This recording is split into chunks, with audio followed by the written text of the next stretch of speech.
My second story is even more interesting or more current, which is on sourcing analytics and Intel's stock rebound. Sourcing is such an important topic today because of the global trade restructuring. Right now, the companies are looking for new suppliers, so they need to look into sourcing very carefully. At Intel, Rebound is a great story on sourcing analytics. Now, honestly, Intel has experienced a deep crisis in the past few years. Right, so many people believe that Intel is not a good IC supplier for Apple. IC stands for integrated circuits. And more importantly, Intel is probably about to collapse. There was a strong belief on this in just the past year. But if you look at the data thoroughly and really understand the meaning of the data, you will draw the exact opposite conclusion. Right? That is, Intel is actually the best supplier, IC supplier for Apple, even better than TSM, which is Apple's current IC supplier. And you also know that it was actually the best time to buy Intel. This is not a hindsight because we wrote everything into this paper, which published in 2025. So let me tell you the story. On the surface, actually Intel doesn't look very good. It used to be the world's largest semiconductor company. But if you look at here, year 2025, total revenue, right, for all the semiconductors, Intel is right here. It's much smaller than Taiwan Semiconductor Manufacturing Corporation. For sure, TSM, right? Remember this because we're going to mention a lot this company later. And Intel is also much smaller than NVIDIA and even smaller than Broadcom, right? So Intel is not doing very well. And the market share analysis actually presents even a more holistic picture. It shows that Intel's market share, right, has been going down from 40% to 12% in 10 years. So Intel is definitely not doing very well. So how bad it is? It's actually very bad for Intel. So we plot out the net income, operating income, and total revenue for Intel and its major peers, right, such as AMD, right, Qualcomm, NVIDIA, TSM, and Broadcom together on the same graph. And we can see that Intel, which is in red, was falling, right, in all dimensions, although almost everybody else was growing. That means Intel has a problem for its own. It's not an industry-wide problem. It's Intel itself problem. As a result of the poor financials, Intel stock price, right, collapsed from about $70 per share to less than $20 per share, 70% down in 4 years. Because of this horrible, financial performance, significant loss, and lots of layoffs, the market is panicking. Most people just sold, Intel completely. If you did that, you probably missed one of the biggest opportunities in your lifetime. Why do I say that? Because we ask a different question. Right? Will Intel rebound or continue the downfall? We can actually break down this question into 4 smaller questions, and every one of that is very important. The first sub-question is, what are the causes for Intel's crash? And does Intel have the chance to come back? And does Intel have the right strategy to come back? And finally, what signals to watch, either for rebound or for the downfall? So if you collect all the data to answer these questions, you will actually get a completely different conclusion than those investors leaving or selling everything about Intel.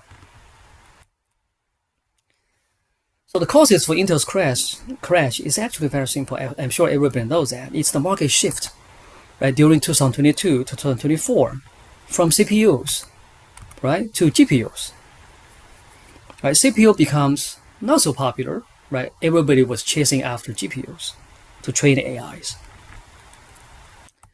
So in this period, right, Intel cannot switch quickly. Intel was essentially focusing on the wrong product and market. That's why its revenue was decreasing and profit was dropping. Now, let's find out if Intel have the chance. Right, the best way of answering this question is to look at their total assets. Right, now we break down the total assets of Intel and together with other peers, right, to liabilities and equity, we find Intel is very healthy financially, right, because its total shareholders' equity is about 60% of the total assets, and total current liabilities and non-current liabilities, meaning short-term and long-term liabilities, are very limited. In fact, Intel is healthier, right, than Broadcom, than Qualcomm, and Texas Instruments. So Intel definitely have the chance to come back. If there is a picture that completely changed my view on Intel, it is this one, right? The production capacity picture, right? On this graph, it shows Intel has the world's largest, right, manufacturing capability or production capacity on semiconductor, right? Even more than TSM, or at least comparable to TSM. And much bigger than everybody else, right? So, and these companies, these semiconductor companies, are really, they call them fabulous, right? Semiconductors. They are semiconductor designers with no fabrication capabilities. In fact, they all outsource their production to TSM, right? So, after seeing this picture, I'm pretty confident Intel will survive. Right? Because only Intel at TSM really has the manufacturing or fabrication capabilities. In addition to Intel's strong production capability, Intel's supply chain capability is also superior, because Intel has the capability to secure, right, the critical raw materials and production equipment. Intel is one of the largest shareholders of ASML. Right, and ASML controls more than 80% of the lithography equipment market. Right, in fact, the first EUV high NA equipment, right, or machine goes to Intel. That was happening in 2024. Now, putting all these facts together, right, we find that Intel's strength is not design, but foundry. If you look at the semiconductor foundry industry, right, there are two major suppliers or players, right, TSM and Samsung Electronics. Combining their market share is about 75%. However, both of them are under substantial geopolitical threat. So Intel's value is it's the only hope for mass production of advanced chips in the US. Right? So it is not going to fall because it is a national security issue. Does Intel have the right strategy to come back? The answer is yes. Intel launched Intel Foundry, right, AFS, to advance to 2 nanometer, the advanced fabrication or process of fabrication in year 2024. And Intel claimed it wants to make chips for all the other semiconductor companies. Now, fabrication, right, is the right strategy for Intel because for 3 reasons, right? First, it utilizes Intel's strengths but not weakness. Right. Second, right, advanced foundry is in high demand. It's such a bottleneck. And finally, right, advanced foundry, right, builds a long-term advantage with very few competitors. All right, now let's make a prediction on Intel's value, right, if Intel's foundry services, right, succeeds. All right, looking at this picture, right, we first notice that Intel is here at the end of 2024, right, in terms of market cap. At that time, Intel's market cap is about half of AMD's market cap and 1/10 of TSM's market cap. Because of the negative net income, right? Now, however, right, Intel's total revenue, right, and the shareholder equity are not that far away from TSM, right, and much bigger than AMD. Right? It's just because it was losing money, right? And that's why it was valued so low. However, right, the revenue and shareholder equity, meaning it could come back, right? So if, let's say, if Intel's foundry is successful and Intel claim back the market share, let's say if Intel can match up TSM revenue and profits like it happened before, because they have similar technology, right? In these in just past few years, let's say year 2020, 21, and so on. In those years, Intel's revenue and profits is about the same as TSM, and Intel's value at that time is about 1/3, right, or half of TSM's value. And looking at today's value, and that means Intel's valuation will increase by 3 to 5 times. And Intel's price at that time was about $20 a share. So that means Intel's price will be about $60 or $100. And let's see what happened at 25 and 26. Right? So since our last analysis, that's before 2025, Intel's top management was changed and further layoffs to save money. And in about August 2025, U.S. government, the 10% equity stake, and then NVIDIA's $5 billion strategic stake. And I think towards the end of 2025, Intel's 18A process has reached a yield about 60%. And then Google's infrastructure deal, right? 18A yield up to 70%. And that's the Terafab initiative and the Apple Intel deal. And finally, most recently, Intel's yield, 18A yield, had reached 85%. So Intel started mass production. So, and you can see the stock price is moving along with the yield, actually.